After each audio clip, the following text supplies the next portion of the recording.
মাশাআল্লাহ, সেমাইটি দেখতে যতটা লোভনীয়, খেতে কিন্তু ঠিক ততটাই মজা। ঘরে থাকা সামান্য কিছু উপকরণ দিয়ে যখন এত মজাদার একটি ডেজার্ট বানিয়ে ফেলা যাচ্ছে, তাহলে আর দেরি কেন? এখনই আমার ভিডিওটি দেখে ঝটপট বানিয়ে ফেলুন মজাদার নবাবী সেমাই। হ্যালো, আসসালামু আলাইকুম। Welcome to Roza's daily life.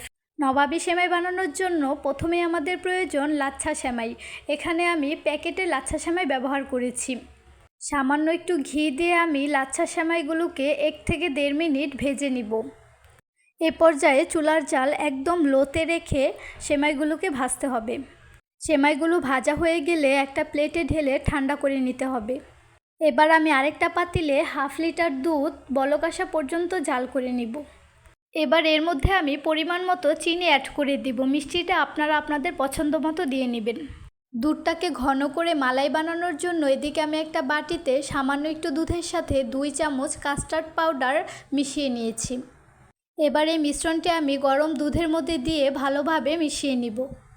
কিছুটা সময় নেড়েচেড়ে মিশিয়ে নিলে দুধটা ঘন হয়ে একদম মালাই হয়ে যাবে। এ পর্যায়ে আমি দুধটা চুলা থেকে নামিয়ে ঠান্ডা করে নিব। এবার আমি সেমাইগুলোকে একটা বাটিতে সার্ভ করে নিব। আপনারা চাইলে ওয়ান টাইম কাপগুলোতেও এগুলো পরিবেশন করতে পারেন। তো আজকে আমার ভিডিওটি এই পর্যন্তই। যদি ভালো লেগে থাকে তাহলে লাইক কমেন্ট করতে ভুলবেন না। আর আমার নতুন নতুন ভিডিও পেতে আমার পেজটি ফলো দিয়ে পাশে থাকবেন। সবাই ভালো থাকবেন, সুস্থ থাকবেন। আল্লাহ হাফেজ।